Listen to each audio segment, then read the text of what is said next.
आज के समय में अगर दुनिया के सबसे शक्तिशाली राष्ट्रपति की बात की जाए तो शायद आपके दिमाग में अमेरिकी राष्ट्रपति का नाम ही सबसे पहले आएगा। अमेरिका के राष्ट्रपति को दुनिया का सबसे शक्तिशाली राष्ट्रपति इसलिए कहा जाता है क्योंकि आज के समय में अमेरिका एक महाशक्ति है जिससे दुनिया के लगभग सभी देश दोस्ती बनाकर रखना चाहते हैं। लेकिन दोस्तों, अगर हम व्यक्तिगत तौर पर बात करें यानी कि पर्सनैलिटी और लोकप्रियता के हिसाब से कि दुनिया का सबसे शक्तिशाली नेता कौन सा है, तो आपका जवाब क्या होगा? शायद आपका जवाब भी होगा दोस्तों, रूस के राष्ट्रपति व्लादिमीर पुतिन। इनके जैसा नेता दुनिया में कोई नहीं है। आज रूस जिस मुकाम पर खड़ा है उसमें निस्संदेह पुतिन की अहम भूमिका है। आज के समय में रूस के पास सबसे बेहतरीन हथियार मौजूद हैं। आने वाले समय में महाशक्ति बनने की रेस में रूस को बिल्कुल भी नजरअंदाज नहीं किया जा सकता। लेकिन दोस्तों, आज रूस जिस मुकाम पर है उसके लिए रूस ने बहुत ही संघर्ष किया है। हजारों लाखों लोगों को इसके लिए अपनी कुर्बानियां देनी पड़ी है। रूस आज इतना शक्तिशाली है कि भारत, वियतनाम, मिस्र, सऊदी अरब और तुर्की जैसे अनेकों देशों को हथियार और मिलिट्री इक्विपमेंट्स प्रोवाइड करा रहा है। तेल उत्पादन के मामले में रूस विश्व में दूसरे नंबर पे है। लेकिन आखिर रूस यहाँ तक पहुँचा कैसे, इसके बारे में आज हम विस्तार से जानेंगे। रूस के इतिहास से लेकर आज के समय तक आखिर रूस ने किस तरह संघर्ष किया, इस मुकाम तक पहुँचने के लिए रूस ने कितने उतार चढ़ाव झेले, और जानेंगे आखिर रूस इतना शक्तिशाली और ताकतवर देश बनने में कैसे कामयाब हो पाया। लेकिन उससे पहले मैं आप सभी से रिक्वेस्ट करूंगा, इस वीडियो को दोस्तों एंड तक देखिएगा और साथ ही लाइक कर दीजिए। चैनल पे पहली बार आए हैं तो जल्दी से सब्सक्राइब करके बेल आइकन प्रेस कर लीजिए, जिससे आपसे आने वाली वीडियोस के नोटिफिकेशंस बिल्कुल भी मिस ना हो। सबसे पहले हम रूस के इतिहास पर दोस्तों एक नजर डालते हैं। प्राचीन समय में रूस इतना शक्तिशाली और ताकतवर नहीं था जैसे कि हम लोग आज देख रहे हैं। मिडिल एजेस के दौरान रूस को शक्तिशाली बनाने और पूरी दुनिया में पहचान दिलाने में दो लोगों का विशेष रूप से योगदान रहा है।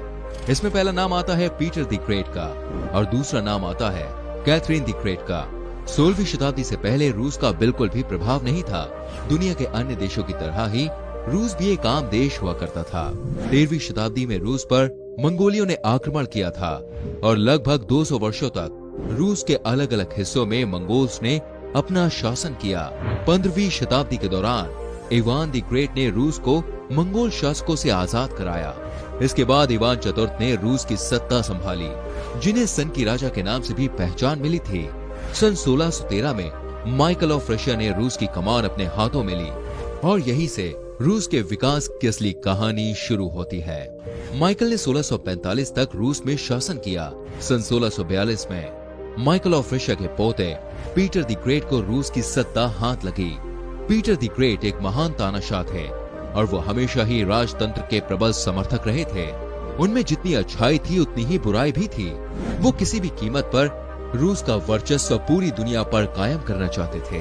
अभी तक रूस के अधिकतर हिस्सों में एशियाई देशों का प्रभाव था। ये बात पीटर को बिल्कुल भी पसंद नहीं आई।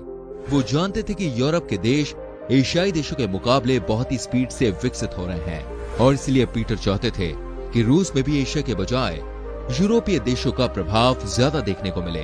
ये इतना आसान नहीं था दोस्तों, लेकिन पीटर ने हार नहीं मानी। सन 1697 में पीटर विदेश यात्रा पर निकले। सबसे पहले उन्होंने हॉलैंड, जो वर्तमान में नीदरलैंड के नाम से जाना जाता है, इस देश की उन्होंने यात्रा की।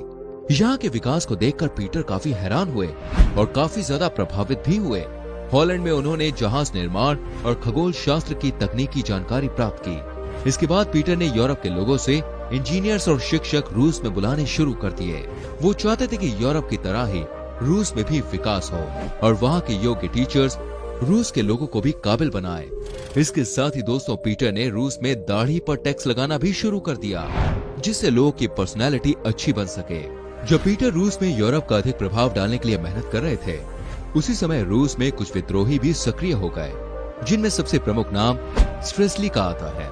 स्ट्रेसली नहीं चाहते थे कि रूस में पश्चिमी देशों का अधिक प्रभाव पड़े और वो पीटर की बहन सोफिया के पुत्र को बगावत के लिए तैयार करने में लग गए। जैसे ही ये बात पीटर तक पहुंची, उन्होंने इस मामले पर कार्रवाई की और लगभग 2000 लोगों को सूली पर चढ़ा दिया और 5000 से अधिक लोगों के सिर कलम कर दिए।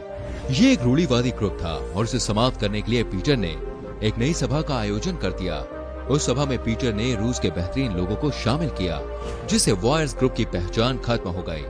और तीसरी बाधा रूस के चर्च थे। उस समय तक चर्च के पास काफी ताकत होती थी।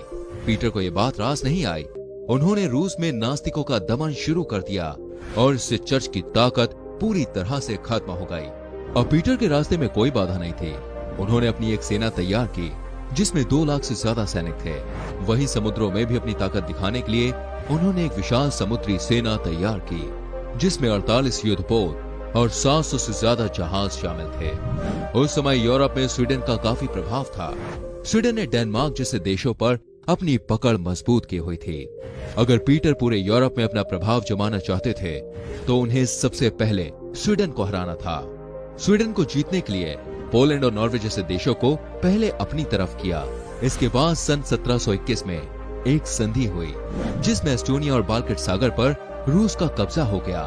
पीटर द ग्रेट के कुछ सालों बाद पीटर III रूस के राजा बने, लेकिन वो एक कमजोर शासक थे जिसका फायदा उनकी पत्नी कैथरीन द ग्रेट ने उठाया। कैथरीन अपने पति के बजाय रूस की जरीना बनी और इन्होंने पीटर द ग्रेट के विचारों को रूस में फैलाना शुरू कर दिया। कैथरीन मूल रूप से जर्मनी की रहने वाली थी और जर्मनी के लोग युद्ध कौशल में काफी निपुण माने जाते थे। पीटर का सपना था कि रूस के पास एक ऐसा बंदरगाह हो जो पूरे साल चालू रहे, जिससे देश का आर्थिक विकास हो सके। उनके सपने को पूरा किया कैथरीन ने।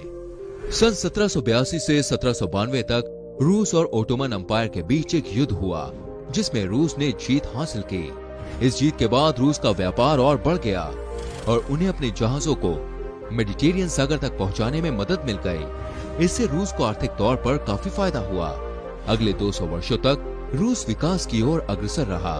इसके बाद 20वीं शताब्दी के दौरान रूस के विकास को गति मिली और यही वो समय था जब रूस विश्व में महाशक्ति बना और तब से लेकर आज तक विश्व में शक्तिशाली देशों में रूस का नाम लिया जाता रहा है। साल 1917 में लेनिन ने रूस पर राज करना शुरू किया और साल 1918 में रूस के आखिरी राजा ज़ार निकोलस II की भी मौत हो गई। अब लेनिन मार्क्स के विचारों से प्रभावित थे। उनके नेतृत्व में ही रूस एक महाशक्तिशाली देश बनने में कामयाब हो पाया। साल 1922 में सोवियत संघ की स्थापना की गई। सोवियत संघ को लोग USSR यानी कि यूनियन सोवियत सोशलिस्ट रिपब्लिक के नाम से जानते हैं। इस संघ को बनाने का उद्देश्य अमेरिका को पीछे छोड़कर रूस को विश्व में महाशक्ति बनाना था। सोवियत संघ कोई एक देश नहीं था, बल्कि ये कई देशों का समूह था जिनमें रूस के साथ कई देश शामिल थे। लेनिन के बाद स्टालिन ने सोवियत संघ की सत्ता संभाली और उनके नेतृत्व में रूस सहित पूरे सोवियत संघ में क्रांतिकारी तरीके से विकास हुआ। स्टालिन का कहना था कि जितना विकास अन्य देशों को करने में 100 साल लगते हैं, उतना विकास हमें 5 सालों में करना है। इसके लिए स्टालिन ने 1928 में पहली पंचवर्षीय योजना चालू की। उनकी ये योजना कामयाब भी हुई और 1943 तक पूरे रूस में क्रांतिकारी तरीके से विकास हुआ। सेकेंड वर्ल्ड वॉर में यूएसए और USSR ने मिलकर जर्मनी, फ्रांस और जापान जैसे देशों को सबक सिखाया। लेकिन जब अमेरिका ने जापान पर परमाणु बम फोड़े तो पूरे विश्व में अमेरिका को महाशक्ति के तौर पर पहचान मिल गई। ये बात सोवियत संघ को पसंद नहीं आई और इसके बाद वर्ल्ड में शीत युद्ध शुरू हो गया। सोवियत संघ उस समय विश्व में क्षेत्रफल के हिसाब से सबसे बड़ा देश था और उसके पास वो सारी काबिलियत थी जो उसे एक महाशक्ति बनाने में मदद कर रही थी। इसके बाद रूस में एक नए दौर की शुरुआत होती है जिसे अगर पुतिन युग कहा जाए तो बिल्कुल भी गलत नहीं होगा। पिछले 20 सालों से अधिक समय से पुतिन कभी प्रधानमंत्री के तौर पर तो कभी राष्ट्रपति के तौर पर रूस की सत्ता संभाल रहे हैं। इसमें कोई शक नहीं है कि पुतिन के शासनकाल के दौरान जो उपलब्धियां रूस ने हासिल की है या फिर जो पहचान पूरी दुनिया में रूस ने बनाई है वो अभूतपूर्व है। पुतिन के जीवन पर नजर डाली जाए तो एक मजदूर के बेटे होने के नाते उन्हें अपनी जिंदगी में काफी संघर्ष करना पड़ा है। पुतिन से संबंधित एक मजेदार किस्सा सुनने में आता है कि जब वो बच्चे थे तो KGB जो रूस की एक खुफिया एजेंसी है वो उसमें घुस गए थे और कहा कि मुझे जासूस बनना है। उसके बाद वहाँ मौजूद अधिकारियों ने बच्चे को समझाया कि आप एक जासूस बन सकते हैं, लेकिन उससे पहले आप अपनी पढ़ाई को पूरा कीजिए। पुतिन ने लॉ की डिग्री हासिल की और उसके बाद 1985 से 1990 तक KGB में भी काम किया। मॉस्को थिएटर की मशहूर घटना हो या फिर यूक्रेन के साथ विवाद का मामला हो, पुतिन ने हर मौके पर काबिले तारीफ काम किया है। सन 1999 में वो रूस के प्रधानमंत्री बने। पुतिन की रफ एंड टफ लुक की फोटोज भी अक्सर ही सोशल मीडिया पर वायरल होती रहती हैं। पुतिन एकमात्र ऐसे राष्ट्रपति हैं जो ब्लैक बेल्ट हैं। बात करें रूस की टेक्नोलॉजी की, तो इस मामले में ये देश जापान और अमेरिका से 2 कदम आगे ही नजर आता है। पहला अंतरिक्ष मिशन, अंतरिक्ष में पहली बार जाने वाला कुत्ता जिसका नाम लाइका था। पहले अंतरिक्ष यात्री यूरी गागरिन, सब रूस के ही मिशन थे ये।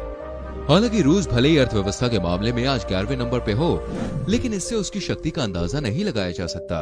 रूस आज के समय में सबसे बड़ा सैन्य हथियार सप्लाई करने वाला देश बन गया है। लगभग 80 से अधिक देशों को आज रूस हथियार उपलब्ध करा रहा है। इसके अलावा न्यूक्लियर वेपन, बायोलॉजिकल वेपन और केमिकल वेपन के मामले में रूस दुनिया के किसी भी देश को टक्कर देने की हिम्मत रखता है। हालांकि इनकम इनइक्वालिटी रूस में एक बड़ा मुद्दा है। दूसरे देशों के आंतरिक मामलों में हस्तक्षेप की बात हो या फिर साइबर क्राइम की, रूस का नाम थोड़ा खराब भले ही हुआ है, लेकिन इन सब के बावजूद वैश्विक स्तर पर रूस की पहचान कई गुना बढ़ गई है। आज रूस विश्व में तेल उत्पादन के मामले में दूसरे नंबर पे आ गया है, जो रोजाना 9 लाख बैरल से अधिक तेल का उत्पादन कर रहा है। चीन के साथ रूस की दोस्ती यकीनन अमेरिका और भारत जैसे देशों के लिए चिंता का विषय जरूर है, लेकिन रूस हमेशा से ही भारत को अपना अच्छा दोस्त बताता आया है। ग्लोबल वार्मिंग पर आज पूरी दुनिया गौर कर रही है और इसे लेकर चिंतित भी है, लेकिन रूस को क्लाइमेट चेंज से फायदा मिलने की उम्मीद है। अगर धरती के तापमान में वृद्धि होती है तो इससे रूस को लाभ मिलेगा। इन सब बातों को लेकर मॉस्को में प्लानिंग भी शुरू की जा चुकी है। इन सब बातों से बिल्कुल साफ है कि रूस आज जितना शक्तिशाली है, आने वाले समय में उससे कई गुना ज्यादा शक्तिशाली होगा। साथ ही अमेरिका, चीन और जापान जैसे देशों को पछाड़कर विश्व महाशक्ति बन सकता है। दोस्तों, ये थी रूस की कहानी, कैसे एक आम देश इतना शक्तिशाली देश बनने में कामयाब हो पाया।